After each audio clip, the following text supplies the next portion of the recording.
तो सारे जो बालों के माता पिता कहेंगे हमारे बच्चे कहाँ गए, और वो बहुत दुखी हो जाएंगे। इसलिए भगवान ने सोचा कि मैं ऐसा कार्य करूंगा कि इस बात का किसी को पता ही नहीं चलेगा आखिर हुआ क्या है।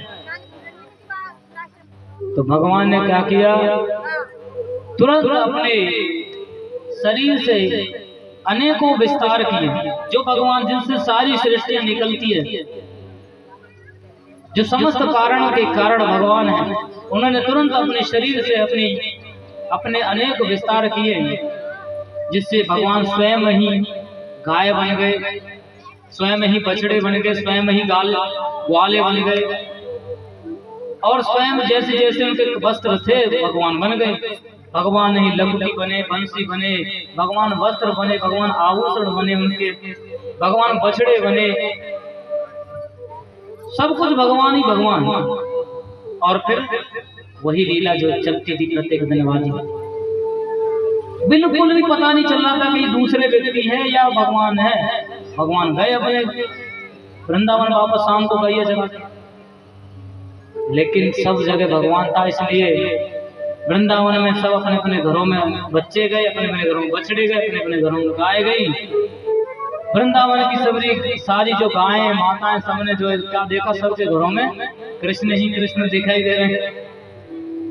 सब जो दूध पिला रहे हैं, किसको पिला रहे हैं? कृष्ण को। वो समझ रहे हमारा लाला होगा, लेकिन उनको अपने लाला से भी ज्यादा आनंद मिल रहा था, क्योंकि परम आनंद उनके घर में था।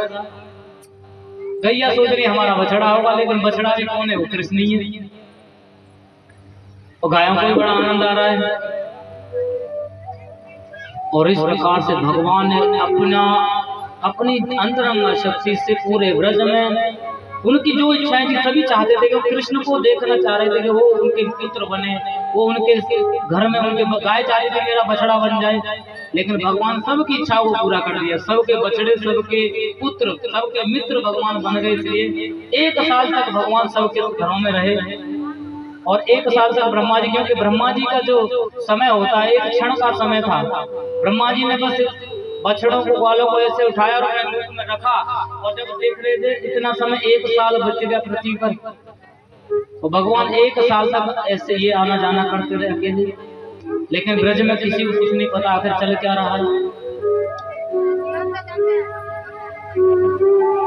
उस समय